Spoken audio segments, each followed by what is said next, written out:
Times news బులెటిన్ల ముందుగా headlines. Palakurthi మండల కేంద్రంలో పోలీసుల మార్చ్ ఫస్ట్.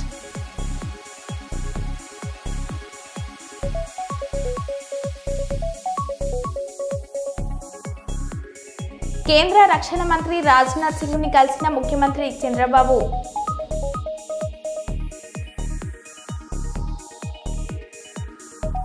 మదిరాలో సైకో హల్చల్, ఇంట్లోకి దూరే ప్రయత్నం చేసిన సైకో, భయభ్రాంతులకు గురైన ప్రజలు.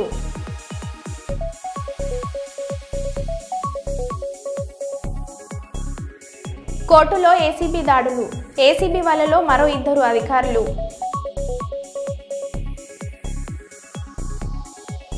ఎండు గంజాయిని సరఫరా చేస్తున్న 4 నిందితులను అరెస్ట్ చేసిన నార్కోటిక్ పోలీసులు.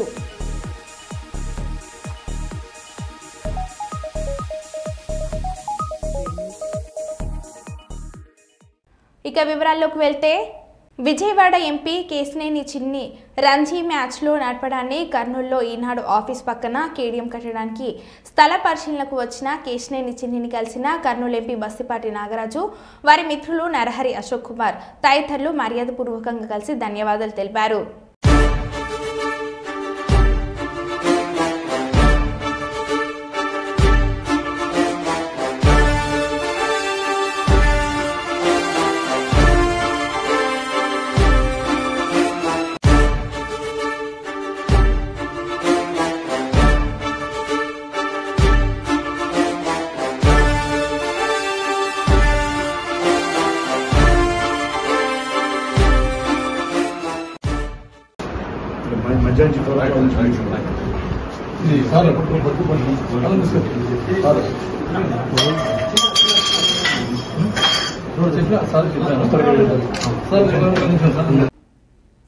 సచివాలయంలో మీడియాతో మాట్లాడిన పంచాయతీ గ్రామీణ అభివృద్ధి మహిళా శిశు సంక్షేమ శాఖ మంత్రి సీతక్క. పత్రికా ఎలక్ట్రానిక్ మీడియా సోదరులకు పేరు పేరున నమస్కారాలు. సిస్టర్ స్ట్రోక్తో కేటీఆర్ చిన్న మెదడు చితికిపోయింది, అందుకనే ఇష్టానుసారంగా మాట్లాడుతున్నాడు. కాళేశ్వరం విషయంలో కమిషన్లు తీసుకున్నప్పుడు గుర్తురానటువంటి మరి భయం, ఈరోజు కమిషన్ ముందుకు రావడానికి మాత్రం భయపడుతున్నారు. దాన్ని కప్పిపుచ్చుకోవడం కోసం ఈరోజు పిచ్చి పిచ్చిగా కాంగ్రెస్ పార్టీ బాంబులు పెట్టిందని మాట్లాడుతున్నాడు. కాళేశ్వరానికి నువ్వు అధికారంలో ఉండి ఎందుకు నిరూపించలేకపోయినావో ఒక్కసారి కేటీఆర్ గారు ఆత్మ పరిశీలన చేసుకొని ఈ అబద్ధాల పునాదుల మీద వాస్తవాలను కప్పిపుచ్చే ప్రయత్నం చేస్తూ ఉన్నావు. అబద్ధానికి అవార్డు రావాలంటే మరి ఇవాళ గోబెల్స్ మించిన గ్లోబల్ ప్రచారంలో గ్లోబల్ అవార్డు కేటీఆర్కి ఇవ్వాలి.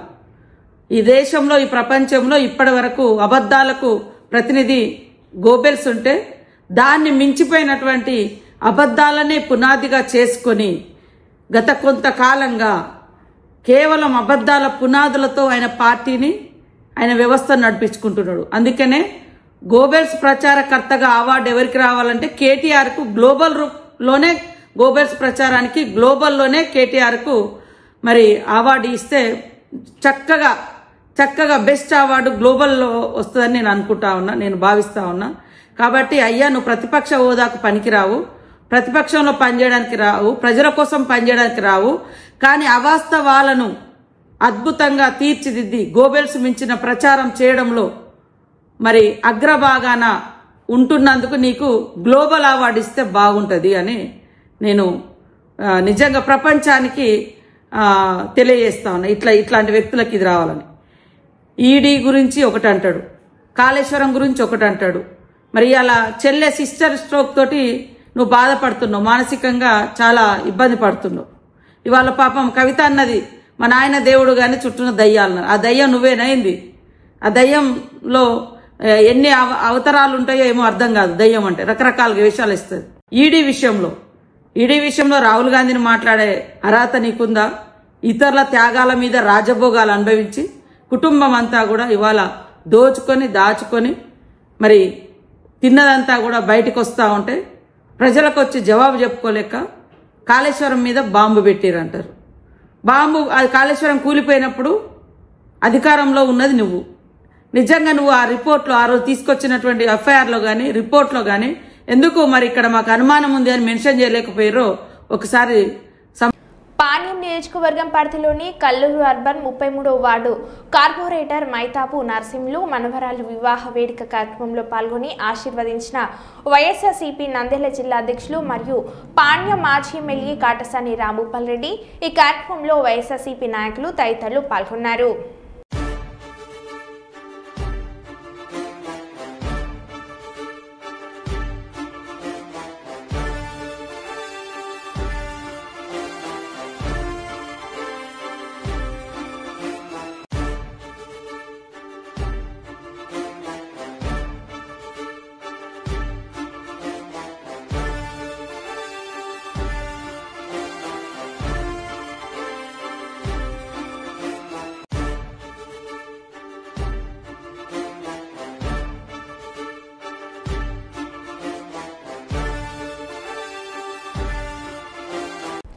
మధిరలో సైకో హల్చల్. ఇంట్లోకి దూరే ప్రయత్నం చేసిన సైకో, భయభ్రాంతులకు గురైన ప్రజలు. సైకోకు దేహశుద్ధి చేసిన స్థానికులు.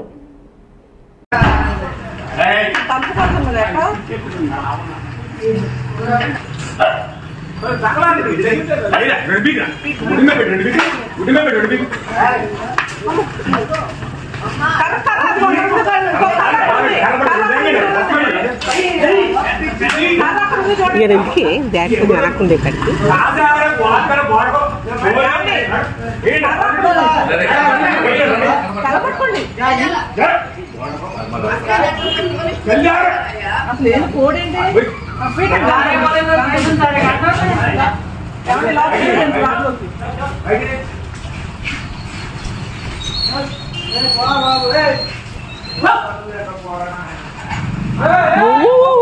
కార్ కేవలం తీసుకుంటే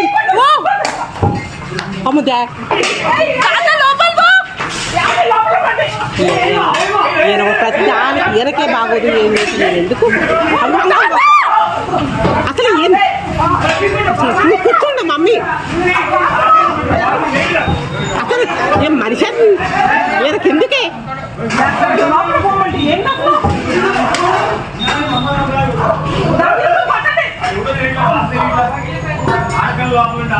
అసలు ఆయనకెందుకే తక్కకుండా మనకుండా నేను చెప్పట్లా అసలు చూడు అట్లా కింద పడ్డాడు అసలు నువ్వైనా అడ్డం లేవండి డాడీ చిన్నపిల్లగాడు అన్నట్టు. 2 వారాల క్రితమే కేసీఆర్కు లేఖ రాశాను. నా అభిప్రాయాలు లేఖ ద్వారా తెలిపాను. కార్యకర్తల అభిప్రాయాలే చెప్పాను. నా వ్యక్తిగత అభిప్రాయాలు చెప్పలేదు. నా పర్సనల్ ఎజెండా లేదు. ఆ లేఖ ఎలా బహిర్గతమైంది? లేఖ లీక్ చేసింది పార్టీలోని కొందరు కోవట్లే. కేసీఆర్ దేవుడు, కానీ కేసీఆర్ చుట్టూ దయ్యాలు ఉన్నాయి. అంతర్గతంగా నేను రాసిన లేఖ బయటకు వచ్చిందంటే అర్థం ఏమిటి? నా లేఖ బయటకు వచ్చిందంటే పార్టీలో సామాన్యుల పరిస్థితి ఏమిటి? కేసీఆర్ మా నాయకుడు. కేసీఆర్ నాయకత్వంలో పనిచేస్తా పార్టీలోని లోపాలను సవరించుకుంటేనే భవిష్యత్తు ఉంటుందని నా అభిప్రాయం. బీజేపీ, కాంగ్రెస్ లను తెలంగాణ ఫెయిల్ చేశాయి. ఆ 2 పార్టీలకు ప్రత్యామ్నాయ కేసీఆర్ నాయకత్వమని కవిత అన్నారు.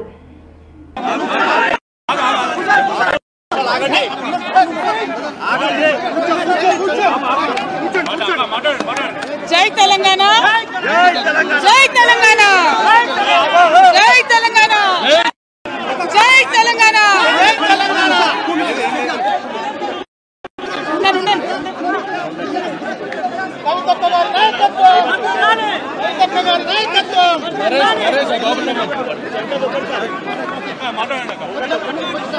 ఓకేనా? జై తెలంగాణ. నేను నా కొడుకు ఆదిత్య గ్రాడ్యుయేషన్ సెరమనీ పూర్తి చేసుకొని అమెరికా నుండి వచ్చే లోపల మరి ఏదో లేఖ లీక్ అయిందని చెప్పి గత 2-3 రోజులుగా చాలా హంగామా నడుస్తున్నట్టుగా తెలుస్తూ ఉన్నది.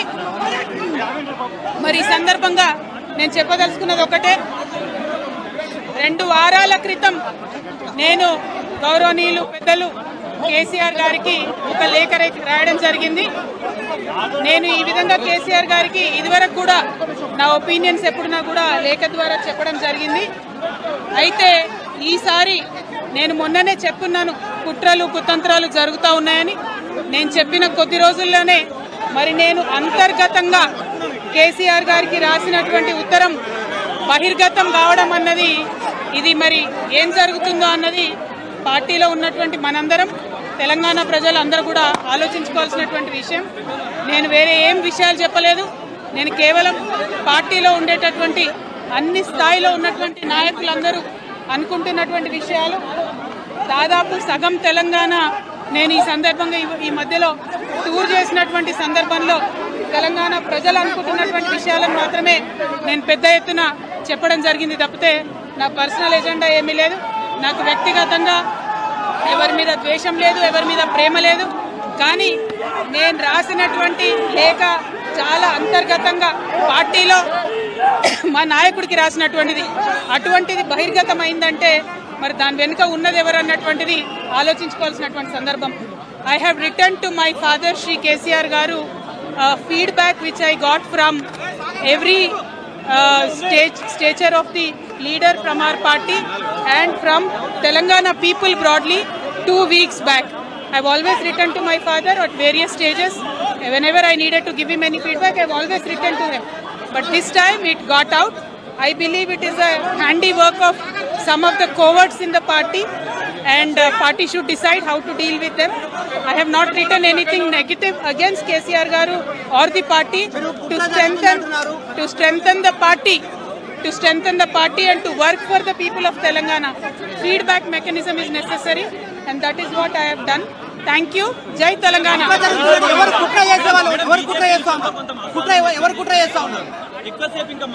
KCR Garu కోతి కొబ్బరికాయ దొరికినట్టుగా ఏదో బీఆర్ఎస్ పార్టీ ఆగమైంది, కేసీఆర్ గారికి ఏమైంది, అంత సీన్ లేదు.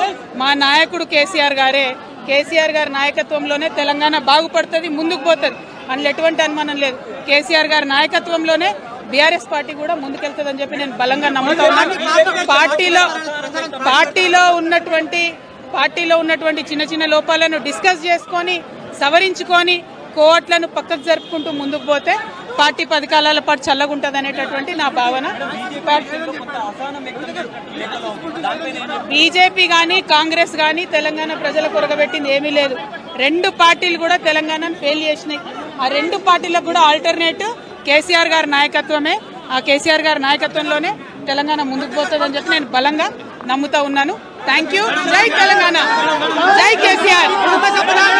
మీ కుటుంబ సభ్యుల విభేదిస్తుంది ఎవరు?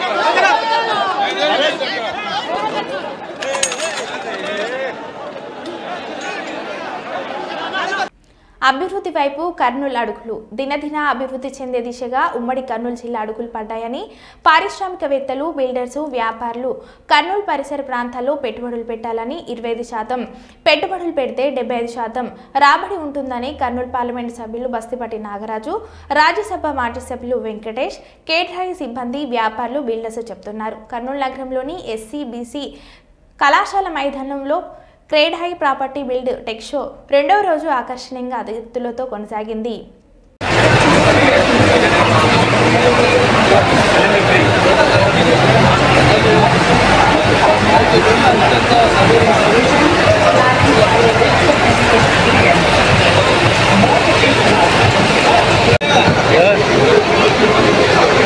సరే అది కదా సార్ అట్లనే పోండి సార్.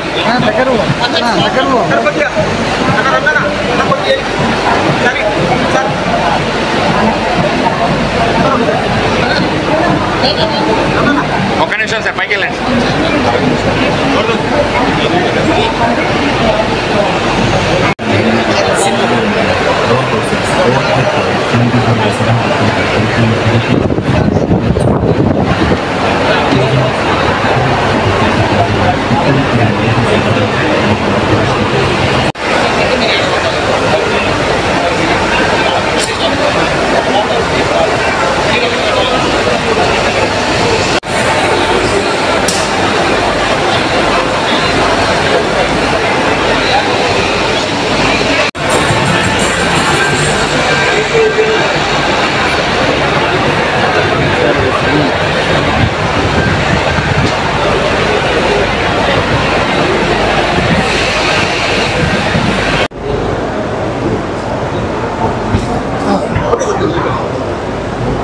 క్రేడియా బిల్డర్స్ ఎగ్జిబిషన్ చేస్తున్నారు.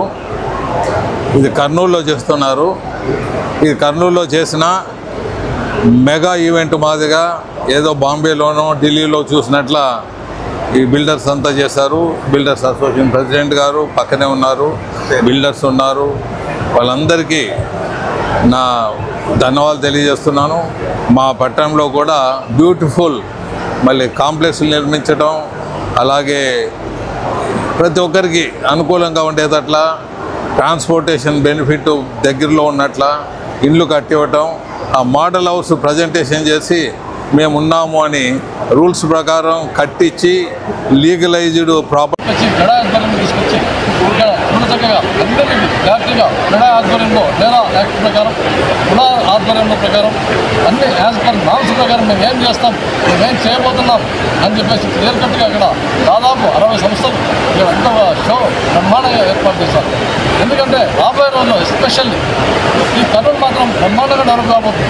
ఎందుకంటే గౌరవనీయులైనటువంటి ముఖ్యమంత్రి గారు ప్రత్యేక చొరవ తీసుకొని ఈ కర్నూలు మీద ప్రత్యేక చొరవ పెట్టి దీనికి సపరేట్గా ప్రణాళిక ఏర్పాటు చేస్తా ఉన్నారు. అందరికీ తెలియాల్సినటువంటి ఆవశ్యకత ఎంతైనా ఉంది. ఇందులో భాగంగా 2 విషయాలు చెప్తాను మీకు. అంతా కర్నూలు ఏ విధంగా డెవలప్ కావాలని నేను చెప్తాను. జస్ట్ ఒక 10 నిమిషాల క్రితం నేను అనంతయ్య గారు వెంచర్ పక్కన ఉన్నటువంటి సాయిబాబా బాలసాయిబాబా దగ్గర ఉన్నటువంటి 23 ఎకర్స్ ఆల్మోస్ట్ దాన్ని స్టేడియంగా మార్చబోతున్నారు. క్రికెట్ స్టేడియం అయితేనేమి, దాంట్లో హాకీ అయితేనేమి, అది అన్ని రకాలుగా ఒక 4-5 స్పోర్ట్స్ ఇన్స్టిట్యూషన్ ఉంటారు. అది కూడా దాంట్లో ఏమైందంటే రేపు 7వ తారీఖు ఎక్కువ రోజులు ఈ రోజు నుంచి గట్టి 1 వీక్ టైం పెట్టుకోండి. 7వ తారీఖు అంతా నెక్స్ట్ మంత్ మనకు రఫ్ ప్రింట్ వచ్చేస్తుంది. వచ్చిన తర్వాత మ్యాక్సిమం ఒక 4 to 5 months అంతా ఏర్పాటు అయిపోతుంది. అన్నీ ఆల్మోస్ట్ అకామిడేషన్ అంతా ఏర్పాటు అయిపోతుంది. ఇప్పుడే దానికి సంబంధించినటువంటి chairman, Andhra cricket association chairman అయినటువంటి కేసీఆర్ చిన్ని గారు వచ్చి సందర్శించడం జరిగింది. కేసీ భరత్ గారు మంత్రి గారి ఆధ్వర్యంలో కలెక్టర్ గారు అయితేనేమి, మేమైతేనేమి అందరూ సందర్శించి దాని ప్రణాళికలన్నీ ఒక వారం ఏర్పాటు చేయబోతున్నాం. ఒక 4 days తర్వాత విజయవాడ అంతా ప్రణాళికలు ఎంత పడతా ఉంది కాబట్టి అక్కడ ఆ విధంగా డెవలప్ అవుతాయి. ఇక రెండో విషయం, నేను వెంచర్లను ఇక్కడ ఇంత మొత్తం ఇక్కడ ఇచ్చేసాను. కర్నూలు ఏ విధంగా డెవలప్ అవుతుంది నేను 3 అంశాలు చెప్పేస్తాను. భారతదేశ వ్యాప్తంగా పారిశ్రామికంగా ఈ కర్నూలు ప్రాంతాన్ని డెవలప్ చేయాలని చెప్పేసి 13 పాయింట్లు ఇచ్చారు. 3 పాయింట్స్ అంటే పారిశ్రామిక కేంద్రాలు. దాంట్లో 13లో మన కర్నూలు ఒకటి సెలెక్ట్ అయింది, పూర్వగల్ ప్రాంతం. ఎందుకంటే దీంట్లో బెనిఫిట్ ఏమంటే మనకు దాదాపు ఇప్పటికే 2,800 కోట్ల రూపాయలు డిపాజిట్ అయిందని సెంట్రల్ గవర్నమెంట్ నుంచి మనం ఈ కూటమి ప్రభుత్వంలో. అంటే మీరు ఒకసారి ఆలోచించండి, డెవలప్మెంట్ అనేది వేరు వెళ్తున్నది. ఇది ఒక అంశం. ఆ 2,800 ఎకరాలు ఏదో తీశారు కదా, 2,800 కోట్లు ఇచ్చారు కదా, అట్లా ఉంటుంది. అందుకే లేదు ఇక్కడ అంత ఫండ్ వచ్చిన తర్వాత ఇప్పుడు టెండర్లు వేస్తూ ఉన్నారు. రైల్వే అయితేనేమి, రోడ్స్ అయితేనేమి, ఇరిగేషన్ అయితే అక్కడ వాటర్ స్పెషలిస్ట్ ఇస్తూ ఇప్పుడు మనకు ఎమర్జెన్సీగా రోడ్ల హబ్ ఒకటి ఇంకా 10 రోజుల్లో జస్ట్ 10 daysలో శంకుస్థాపన జరగబోతారు.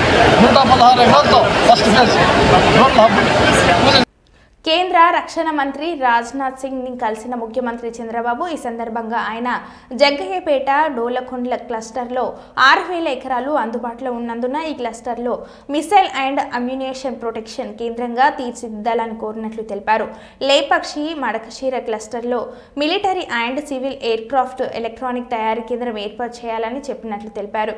విశాఖ అనకాపల్లి క్లస్టర్లో నేవల్ ఎక్స్పెరిమెంట్ కేంద్రాలు ఏర్పాటు చేయాలని కోరినట్లు తెలిపారు. కర్నూలు ఓర్వకల్ క్లస్టర్లో మిలిటరీ డ్రోన్లు, రోబోటిక్స్, అడ్వాన్స్డ్ డిఫెన్స్ కాంపోనెంట్స్ తయారు చేయాలని కోరినట్లు తెలిపారు. తిరుపతి ఐఐటిలో డిఆర్డిఓ సెంటర్ ఆఫ్ ఎక్సలెన్స్ పెట్టాలని విజ్ఞప్తి చేసినట్లు ఆయన చెప్పుకొచ్చారు. రెండోది లేపాక్షి మడకశిర, ఇక్కడ ఒక 10,000 ఎకరాలు ఉంది. Military and civil air crafts కానీ, ఎలక్ట్రానిక్స్ మ్యానుఫ్యాక్చరింగ్, అదే మరి ఇంకొక పక్కన ఏరోస్పేస్ ఎకో సిస్టమ్ క్రియేట్ చేయాలని చెప్పి కోరాను. దానికి కూడా ఆయన సుఖంగా ఉన్నారు. అదే మరి విశాఖపట్నం అనకాపల్లి క్లస్టర్, ఈ ఏరియాలో మనం చూస్తే naval equipment production, weapon testing, అదే మరి లీవరేజింగ్ స్ట్రాంగ్ మ్యారిటైమ్ ప్రజెన్స్ ఉంది కాబట్టి ఈస్టర్న్ నేవల్ కమాండ్ కూడా ఉంది. ఇవన్నీ ఆధారంగా చేసుకుని అక్కడ బేస్ చేసుకుని ఇవన్నీ ప్రొడక్షన్ కోసం ముందుకు రమ్మని కోరాం. అదే మరి కర్నూలు ఓర్వకల్ 4,000 ఎకరాలు ఇవ్వడానికి సిద్ధంగా ఉన్నాం. ఇక్కడ military drones, robotics, advance defence components ని మ్యానుఫ్యాక్చర్ చేయాలని చెప్పి కోరాను. ఇక్కడ ఉండే డిఫెన్స్ పిఎస్యూస్ ని యాక్టివేట్ చేసి ఆంధ్రప్రదేశ్ లో కూడా కొన్ని క్లస్టర్స్ తయారు చేయడానికి కోరడం జరిగింది.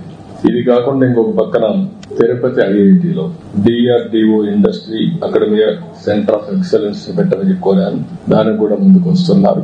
ఇంకొక పక్కన common storage policy for ammunition, అదే మరిగా లైసెన్స్ అథారిటీస్ కావాల్సిన స్టోరేజ్ గానీ టెస్టింగ్ గానీ ఇవన్నీ కామన్ ఇన్ఫ్రాస్ట్రక్చర్ క్రియేట్ చేయమన్నాం. అది కూడా చేస్తా ఉన్నారు. ఇంకొక పక్కన పెద్ద ఎత్తున ఏరోస్పేస్ మ్యానుఫ్యాక్చరింగ్ అండ్ MRO కూడా క్రియేట్ చేయమని చెప్పి రిక్వెస్ట్ చేశాం. ఇక్కడ మెయిన్ గా ఆంధ్రప్రదేశ్ లో రాయలసీమ ప్రాంతంలో Lepakshi to Orvakal hi tech industries వచ్చేందుకు అవకాశం ఉంది. ఒక పక్క aerospace, civil and also military aircrafts, అదే సమయంలో అదర్ ఎకో సిస్టమ్ డ్రోన్స్ గానీ ఇవన్నీ తయారు చేయడానికి అవకాశం ఉంటుంది. ఇంకొక పక్కన ఈ రోజు యాపిల్ మీటింగ్ కూడా పెట్టుకున్నాం. అందరూ కూడా వచ్చారు, మ్యానుఫ్యాక్చరర్స్ అందరూ వచ్చారు. They are very positive. Especially Bengaluru to Hyderabad corridor లో లేపాక్షి టు ఓర్వకల్ ఈ మధ్యలో ఎలక్ట్రానిక్స్ సిటీని కట్టడానికి వారు సిద్ధంగా ఉన్నారు. వాళ్ళందరితో మాట్లాడారు. వాళ్ళు తొందరలో నాకు 3 నెలల్లో పని ప్రారంభిస్తామని హామీ ఇచ్చారు. ల్యాండ్ అవన్నీ ఫైనల్ చేసి వీఆర్ మూవింగ్ ఫార్వర్డ్. అంటే ఆ రాయలసీమ ఏరియాలో మీరు ఒకసారి చూస్తే లేపాక్షి నుంచి ఓర్వకల్ వరకు ఒకటి ఏరోస్పేస్, డిఫెన్స్, సివిల్ రెండు కూడా ఎయిర్ క్రాఫ్ట్స్ ఇవన్నీ తయారు చేయడానికి, MRO తయారు చేయడానికి ఒక పక్క బెంగళూరు ఎయిర్పోర్ట్ ఉంది, పక్కనే పుట్టపర్తి ఎయిర్పోర్ట్ ఉంది, ఓర్వకల్ ఎయిర్పోర్ట్ ఉంది, అటు సైడ్ పోతే హైదరాబాద్ ఎయిర్పోర్ట్ ఉంది, మధ్యలో కూడా ఇంకొక ఎయిర్పోర్ట్ వచ్చే అవకాశం ఉంటుంది. డిఫెన్స్ గానీ ఇదంటూ చాలా వస్తాయి. మూడోది అక్కడికి వచ్చే కొద్దికి ఎక్కువగా ఎలక్ట్రానిక్స్ కోసం మ్యానుఫ్యాక్చరింగ్ హబ్ గా తయారు చేస్తాం. డ్రోన్స్ అన్ని కూడా మిలిటరీకే కాకుండా కమర్షియల్ గా మనం వాడుకోవడానికి ఏమేమి కావాలనో యూజ్ కేసెస్ అని తయారు చేసి ఇప్పటికే డ్రోన్ సిటీ పెట్టాం. First of it's kind in India. Use cases అన్ని తయారు చేస్తున్నారు. మ్యానుఫ్యాక్చరింగ్, పైలట్స్ ట్రైనింగ్, ఒక ఎకో సిస్టమ్ క్రియేట్ చేసి కంట్రీకి మొత్తం ఒక హబ్ గా తయారు చేస్తున్నాం. కాకినాడ జిల్లా పెద్దాపురం నియోజకవర్గం సామర్లకోట మండలం పలు గ్రామాల్లో అకాల వర్షాలకు ఆరబోసిన ధాన్యం తడిసి ముద్దయింది. పలువురు రైతులు చేతికొచ్చిన పంటను నోటికి అందకుండా చేసింది వర్షం అంటున్నారు. దీంతో సామర్లకోట మండలం మాధవపట్నం గ్రామంలో గత 3 రోజుల కురిసిన వర్షానికి వాళ్లకు ఆరబోసిన ధాన్యం తడిసి ముద్దయింది. ధాన్యం మొక్క మొలిచిపోయింది. మొక్కకొచ్చిన ధాన్యం దేనికి పనికిరాదంటున్న మాధవపట్నంలో పలు రైతులు. ప్రభుత్వమే ఆదుకోవాలంటున్న మాధవపట్నం రైతులు.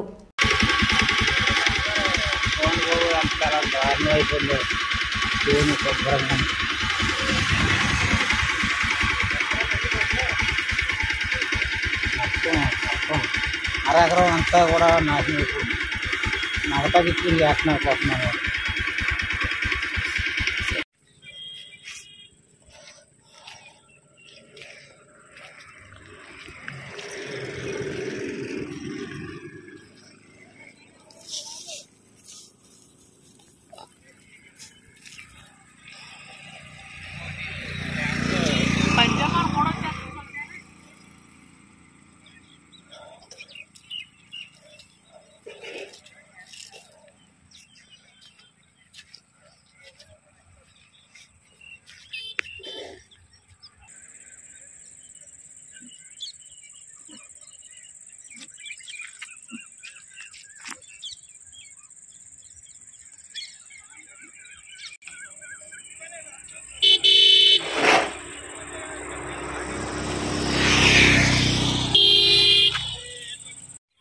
దాని మొట్టే మళ్ళీ అక్కడే దీని మొట్టే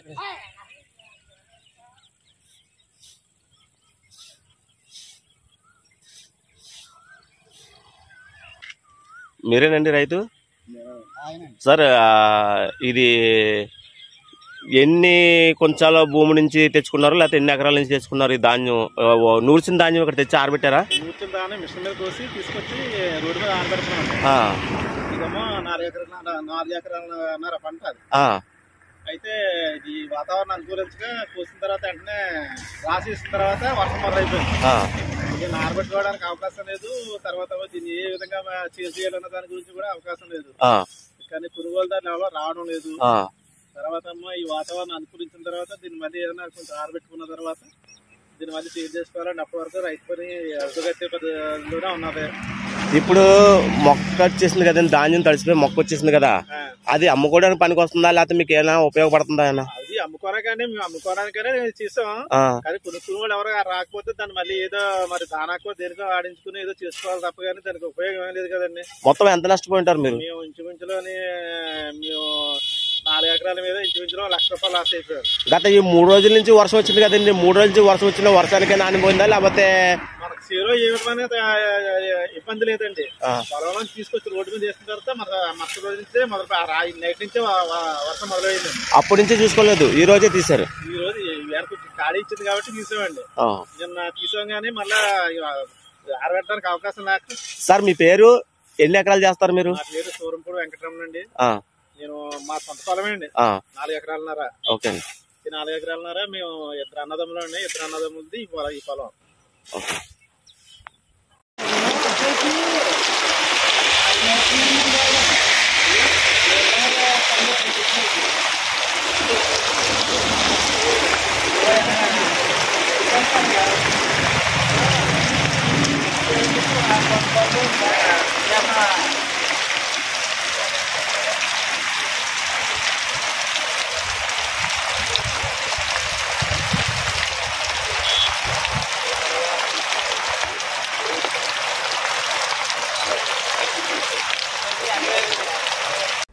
మరో బులెటిన్లో మళ్ళీ కలుద్దాం. Stay tune.